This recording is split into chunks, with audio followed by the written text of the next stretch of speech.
Olá, assombrados, eu sou a Ana Paula e vou contar um relato para vocês neste tipo ao vivo de hoje. E aí, tudo bem? Eu espero que esteja tudo bem. Já vou pedindo para você deixar o like no vídeo, não se esqueça da loja assombrada e se ainda não é inscrito, se inscreva no canal.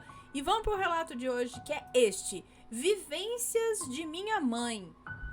Olá, Ana, tudo bom? Eu espero que leia esses relatos que a minha mãe vivenciou em sua infância e juventude.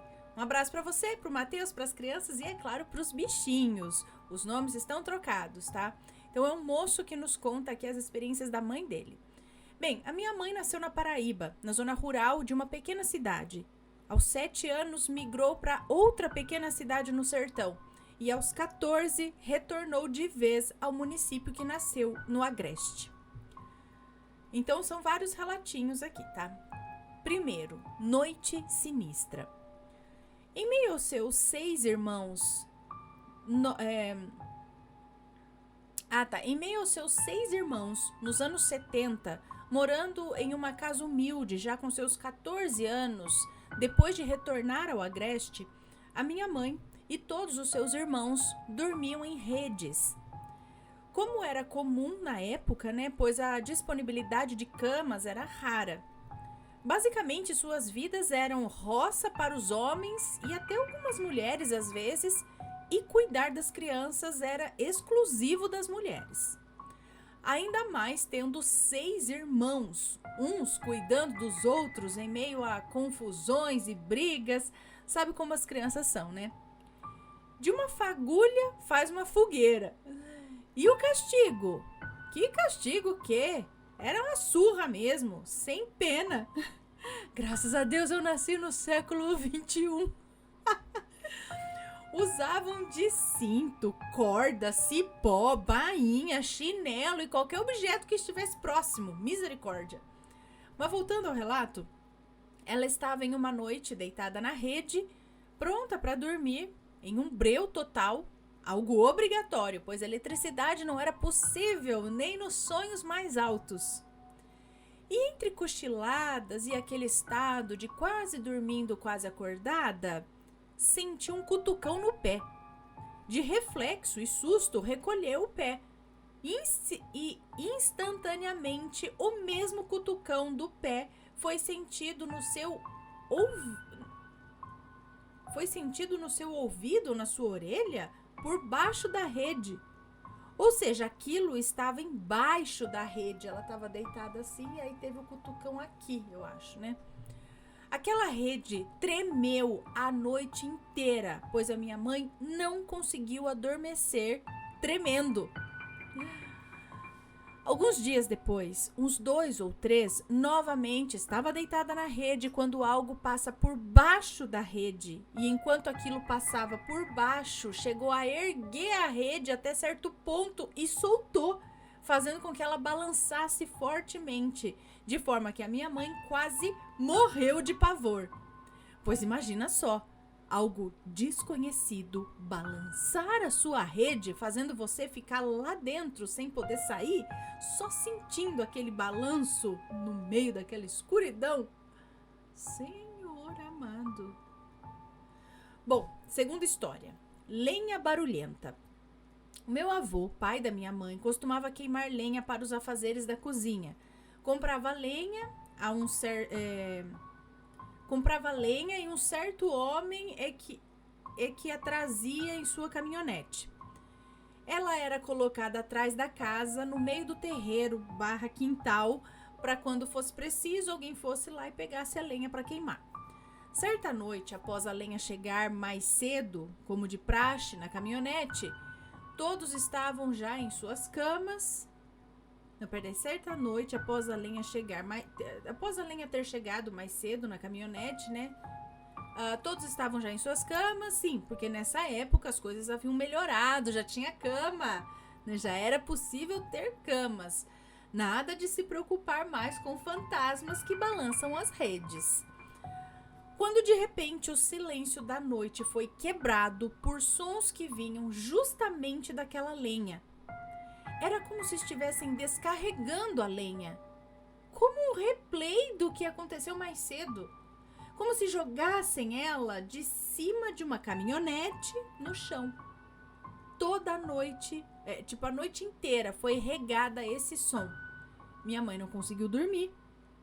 Ela tentou então observar o que estava acontecendo, pois certamente nas mentes dela e do meu pai era um ladrão.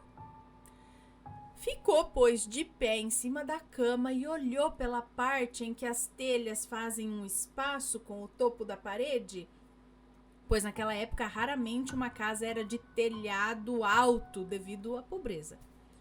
Mas imagina só, não havia nada movendo aquela lenha. Quando ela checou, o barulho cessou. Então ela se deitou novamente e antes que o sono chegasse, chegava o barulho das lenhas. Olha, foi desse modo a noite toda. Ela checava, a lenha calava. Ela deitava, o barulho retornava. Não houve um sono digno aquela noite. Na manhã seguinte, todos da casa conversaram sobre isso e não, ninguém havia escutado nada, só a minha mãe e o meu pai, que moravam com o sogro naquela época. Oh? Então seria algo de outra dimensão, mas de outra... Porque quando olhava o negócio parava? O lance lá de quando você olha, muda e não sei o quê. Esqueci, fugiu o nome agora. Mas, interessante. Vamos lá, próximo. É uma coletânea, uma pequena coletânea de histórias que a mãe dele vivenciou. Mingau fantasma. Nessa mesma casa, anos depois, a minha mãe estava com a sua primeira filha, hoje com 40 anos, e fazia um mingau todas as noites para a menina a lenha, né? Fazia um mingau para ela, não sei se era para a filha ou para ela, mas fazia um mingau todas as noites para ela a lenha. Em uma noite, como qualquer outra, a minha avó, mãe da minha mãe, despertou e a ouviu fazendo o mingau. Lenha sendo quebrada, o clarão das labaredas do fogão a lenha, e depois a ouviu esfriando o mingau. Tudo isso ela escutou lá da cama dela. Ao amanhecer, foi até a sua filha e perguntou: que horas foi que a menina acordou para tomar o mingau? Eu ouvi você fazendo. Foi quando a minha mãe, intrigada, respondeu: não, ela não acordou, dormiu a noite inteira. Quem foi que estava fazendo o mingau? Aí já tá me parecendo que tem um negócio de outra dimensão nessa casa. O mesmo barulho da lenha se repetindo. O barulho se repetindo do mingau dela fazendo. Então são coisas corriqueiras que de fato acontecem. Parece que se repetem. E já tem outros relatos aqui que falam isso. Que é como uma repetição do que já aconteceu. Ou algo que acontece que ainda vai acontecer, não sei. Mas uma repetição do que já aconteceu. Deixa eu ver qual que foi o primeiro relato. Noite, foi do negócio passando embaixo, balançando a rede. Aí não, é algo, né?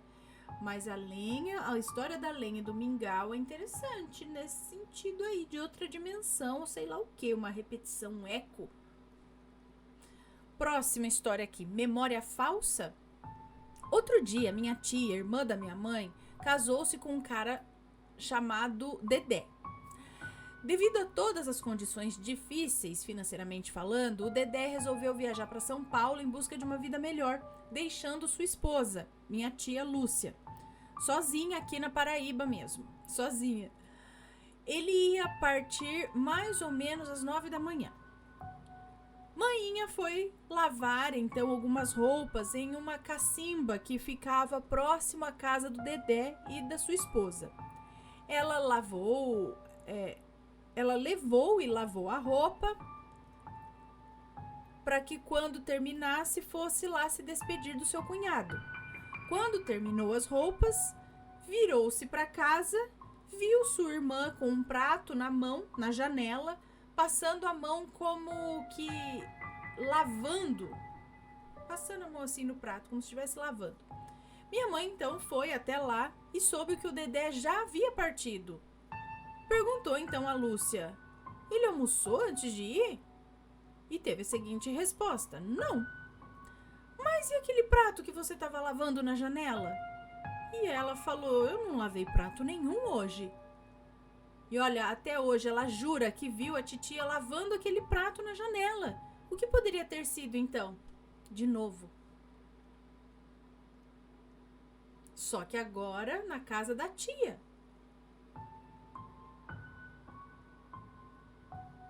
Mais uma vez, ela viu fazer. Falsa mesmo. Então alguma coisa estranha nesse lugar. Próxima história. E última. Prédio do Rio. Passou o tempo e mais uma vez ela se mudou. Dessa vez foi para o Rio de Janeiro. Seu marido já morava lá e trabalhava com o marido de sua irmã, que, possuindo um prédio, deixou-as morar lá de graça. Foi junto com sua filha, do relato anterior. Já não era mais um bebê, já tinha uns 20 anos. Já foi isso no ano 2000. Vivia, pois, nesse edifício pertencente à irmã de seu pai. Eu não existia, eu tenho 18 anos.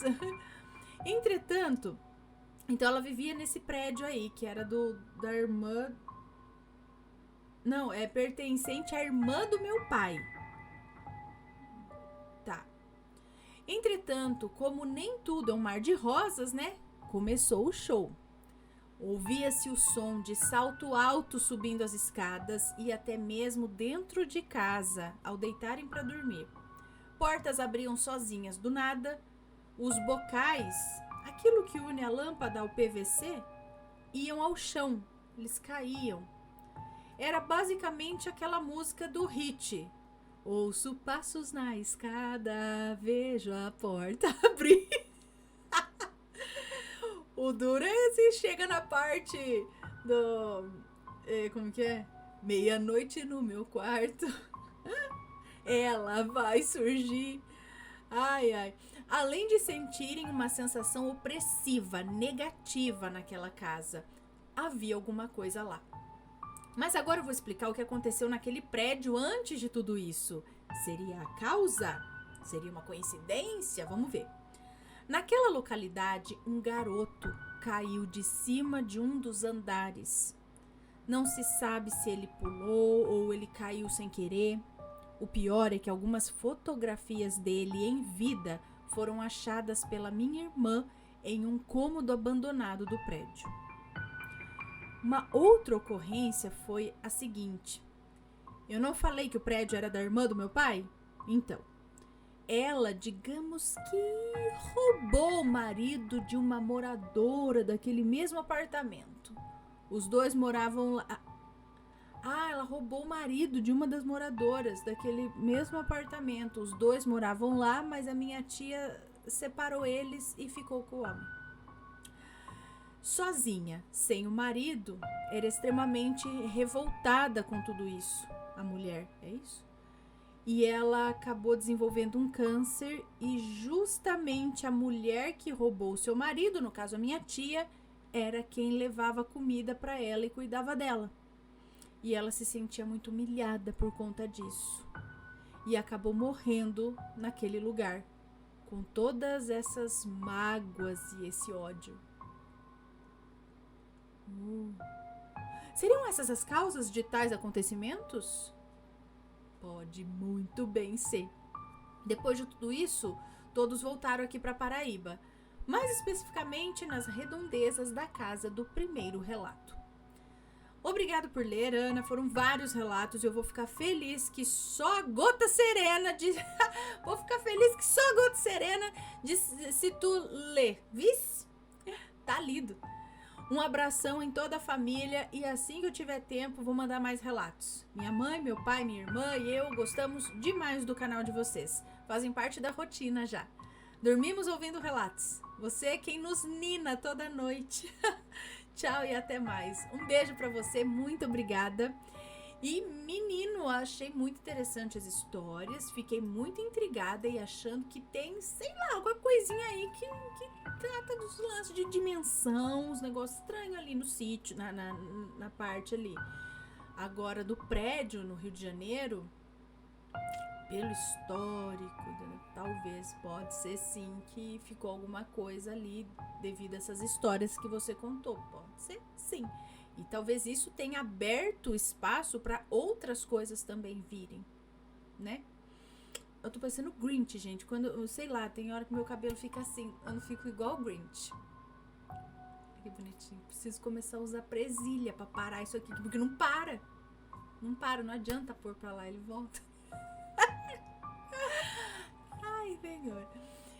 Então, achei muito interessante. Deixem a opinião de vocês nos comentários, sempre com respeito, por favor. E se alguém já passou por situações parecidas, manda o seu relato para relatos@assombrado.com.br, ok? Um beijo para vocês e a gente se vê no próximo relato. Fui! Tchau, tchau.